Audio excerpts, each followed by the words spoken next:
perempuan yang menjadi tulang punggung keluarga misalnya gitu ya, Betul. anak pertama Betul. cenderung sulit sekali untuk minta bantuan dan menampakkan dirinya itu lagi dalam kondisi rapuh dan lemah gitu. Betul, ya kan? Nah, apa sih sebenarnya tanda-tanda stres pada ibu muda? Baik itu misalnya stres yang biasa ataupun yang kaitannya sama baby blues atau postpartum depression gitu. Sehingga orang yang ada di sekitarnya itu bisa memberikan bantuan. Kapan gitu ya? Dia disebut stres yang sudah butuh support lebih gitu ya. Ya emang kan sederhananya kan stres itu kan ya reaksi si ibu muda itu terhadap tekanan ya yang datang ya ke dia gitu, dan reaksi orang itu kan macam-macam ya. Nah ketika orang sudah merasa kewalahan, jadi dia udah sulit, udah berat, dan itu ngefek ke badan, dia mulai punya banyak keluhan medis ya, sakit-sakitan, migrain, GERD, lambung ya, kembung, susah tidur.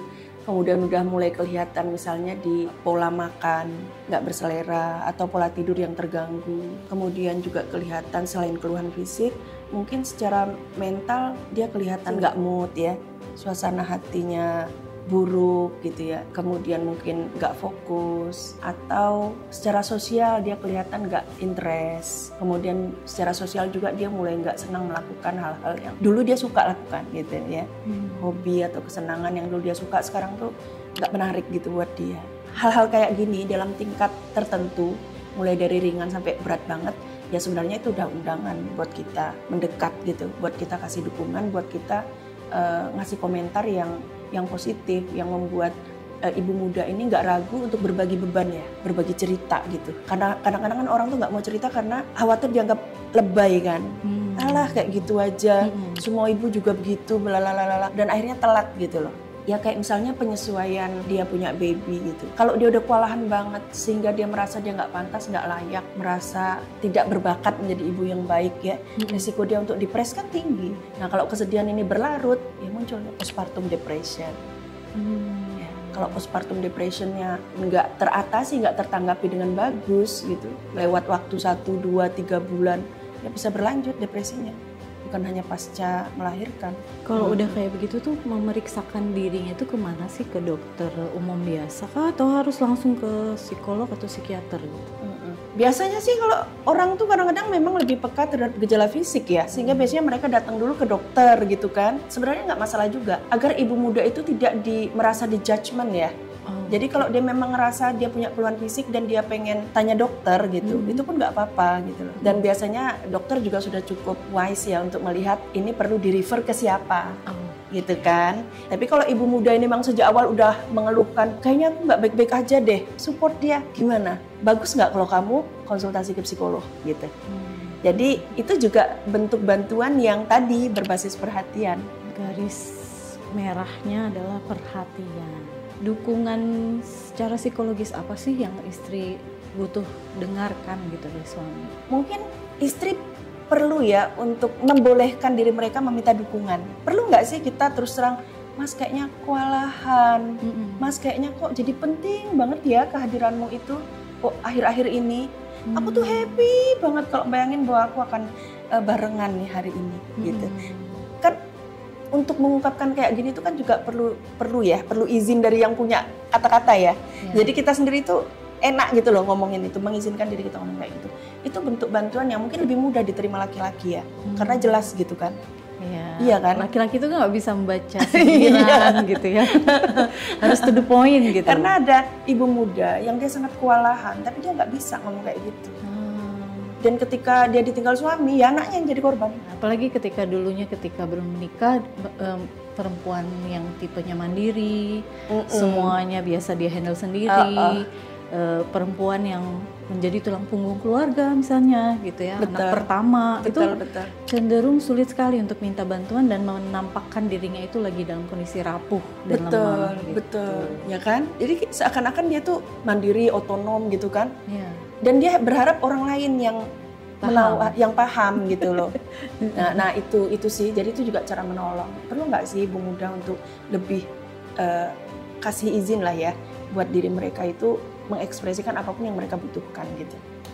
Terus kalau buat si pasangan gitu, ya Ya mungkin memang belajar berlatih untuk memberi perhatian ya, berlatih untuk memberi perhatian agar apa sih yang kita omongin atau bantuan yang kita berikan itu sesuai kebutuhan. Bayangin ya, ada istri yang cerita bahwa dia itu semasa hamil itu sering kelaparan. Masya Allah. Ya kemudian terus dia bilang begini, kok saya kalau ingat waktu saya hamil, kebetulan waktu dia hamil dia tinggal di rumah mertua. Tradisi di rumah mertua itu sarapan jam 9 Mbak Sisi. Masya Allah, jadi dia harus nunggu jam 9 gitu ya? Dan itu, wah itu jadi kenangan buruk banget dalam sejarah hidup dia. Dan dia menganggap itu penganiayaan. Iya dong. Iya. Ditelantarkan begitu. Iya, dan dia nggak nyaman gitu loh kalau dia harus keluar jajan gitu. Takut karena di desa itu ya pagi itu orang kerja gitu. Entah nyapu, entah apa. Nanti menjelang jam 9 itu baru sarapan. Kemudian pasangannya juga nggak merasa itu menjadi isu penting. Hal-hal kayak gitu.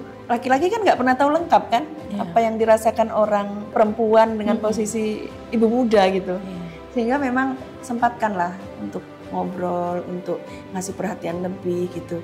Untuk membuat kita itu tahu banyak tentang apa yang dia harap gitu kan. Ya. Atau apa yang ingin dia ungkapkan, dia ekspresikan. Sehingga bantuan kita itu menjadi bantuan yang lebih relate gitu loh dengan apa yang dia butuhkan. Sekarang juga ada banyak kok kursus-kursus atau kelas buat para calon orang tua gitu ya. Ya. Gimana caranya mendampingi ibu hamil, gimana mijitinnya, gimana cara untuk membantu dia mengurangi pegel-pegelnya. Terus gimana cara kita membuat istri kita itu ngerasa nyaman ketika tidur, ganjel bantalnya gimana, itu cute banget gitu loh, kyo. Keren banget itu. Pasangan ngambil course kayak gitu, itu aja udah bikin meleleh ya hati istri ya, hati para ibu muda. Jadi ketika pasangan itu ingin tahu, mau paham, mau ngerti gitu, dan dia mau belajar dan dia melakukan sesuatu untuk itu gitu. Ada effortnya lah. Dia melakukan sesuatu untuk itu, ya itu deh kayaknya bentuk bantuan yang paling pas gitu, paling dibutuhin oleh para ibu muda. Udah jadul banget deh kayaknya ya, judgement kepada pasangan untuk menjalankan perannya otomatis tanpa ada persiapan, tanpa ada dukungan. Itu jadul banget deh, zaman kolonial. Sekarang zamannya kita effort bersama-sama, belajar sama-sama gitu ya. Para ayah meskipun nggak ikut nyusuin gitu ya, tapi tetap bisa menjadi ayah ASI dengan memberikan istrinya itu kondisi yang mendukung untuk nyaman memberikan ASI, nutrisinya gitu ya. Betul. Apalagi kalau memberikan ASI itu katanya bukan urusan di masalah dada si ibu aja, tapi mentally, terutama otaknya gitu, supaya plong gitu ya, jernih. Kalau mentalnya kusut, bisa jadi ASINya jadi seret, yang saya dengar ya. Betul. Correct me if I'm wrong.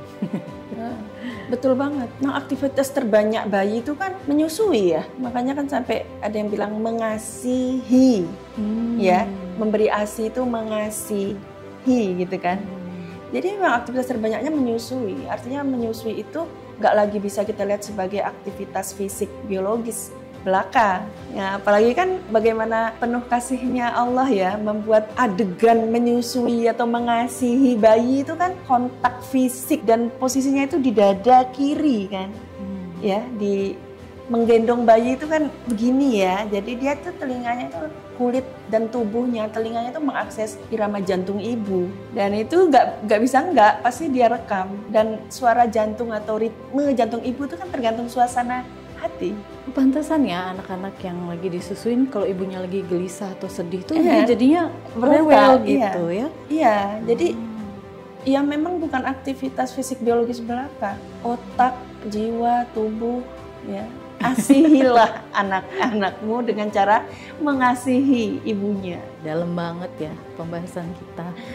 Tapi ya semoga apa yang kita obrolin hari ini bisa jadi penyemangat lagi buat teman-teman yang mungkin lagi menjalankan peran sebagai ibu muda ini yang lagi berat-beratnya. Kami doakan ya semoga Allah lapangkan hatinya, berikan ketentraman, ketenangan ya, dan Allah kurangkan beban di atas pundaknya ini. Gitu ya. Ada pesan-pesan terakhir Bu Hasni? Tadi ya sama-sama kita support ya.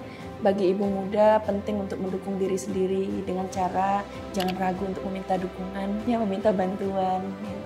Kemudian bagi orang-orang di sekelilingnya, bantuan terbaik kita adalah perhatian. Sehingga apapun yang kita ulurkan kepada ibu-ibu muda itu ya bentuk yang memang mereka butuhkan, bukan sesuatu yang justru nanti akan melukai. Dan nggak segan-segan saya mengingatkan buat teman-teman, peran apapun yang teman-teman jalankan dalam hidup ini, jangan lupa untuk mengecas baterai diri sendiri, gitu ya. Kita nggak bisa mengharapkan support atau perhatian dari orang lain kalau kitanya yang tidak memberikan itu pada diri kita sendiri. Betul. Apalagi kalau peran baru seberat ibu gitu, yang sepanjang hidupnya nanti itu harus memberi terus, berkorban terus gitu untuk anaknya. Pastikan kita ini udah terpenuhi semua kebutuhannya. Jadi jangan sampai melewatkan makan. Betul, harus punya cara-cara tersendiri gitu untuk meluruhkan stres gitu ya. Mungkin sesederhana misalnya nonton film kah gitu ya, atau tilawah kah gitu ya, atau dengerin musik yang menenangkan gitu ya, atau pasang koyo mungkin. Benar banget ya, self care ya, self care, betul. self love gitu ya. It's okay not to be okay. Yes. Itu judul drakor, Bu. Tapi meminta bantuan itu kan bukan berarti kita lemah, kita aib atau apa gitu. Tapi ya memang keniscayaan lah, tiap manusia itu saling membantu kan gitu. Dan dengan kita minta bantuan, kita sama aja memberikan jalan orang lain untuk beramal gitu. Nggak usah tough banget lah gitu. Minta aja bantuan, dan jangan lupa juga untuk mendelegasikan sebuah pekerjaan kalau dirasa kita terlalu kelelahan kan. Betul, gitu ya. betul. Kayak gitu. Betul. Ya. Baik, terima kasih banyak Bu Hasni. Jazakumullah khairal jaza, dan semoga bermanfaat. Mbak Zizi, sukses, sehat selalu. Sukses Mbak juga Zizi. buat Bu Hasni, karena beliau akan segera balik ke Jogja. Kita doakan semua urusannya lancar. Amin, amin, Sukses amin. dunia akhirat, dan syiar kebaikan yang Ibu lakukan istiqomah selalu akan menjadi amal jariah insya Allah. Amin ya Rob. Bye guys. Bye.